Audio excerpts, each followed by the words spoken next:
আজ আমি আপনাদের তৈরি করে দেখাবো খুব সহজ পদ্ধতিতে এঁচোড়ের দো পেঁয়াজা।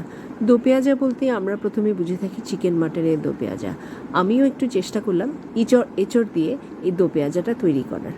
আপনারা সবাই ট্রাই করতে পারেন এই দো পেঁয়াজার রেসিপিটা। ভালো লাগলে আমাকে কমেন্ট করে নিশ্চয়ই জানাবেন।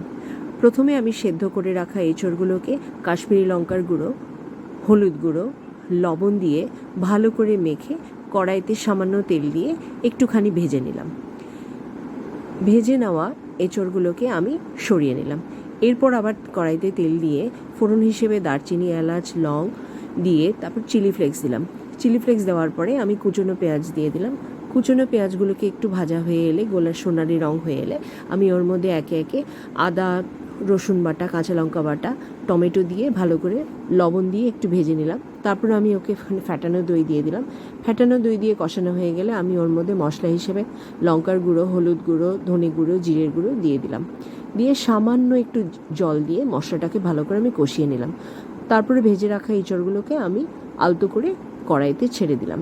ছেড়ে দিয়ে মশলার সাথে ভালো করে আমি নেড়ে চেড়ে আমি এঁচড়টাকে কষিয়ে নিয়ে আবার এরপরে এর মধ্যে কাঁচা পেঁয়াজ, টমেটো, কাঁচা লঙ্কা দিয়ে ভালো করে মিশিয়ে একটু ভেজে নেব। নেড়ে চেড়ে ভেজে নেওয়া হয়ে গেলে আমি ওর মধ্যে সামান্য পরিমাণে গরম মশলা দিয়ে তারপর ওর মধ্যে আরেকটু জল দিয়ে ওটাকে ভালো করে ফুটতে দিয়ে দেবো। এঁচোড়টা যখন উঠে আসবে, ভালো করে ফুটে এলে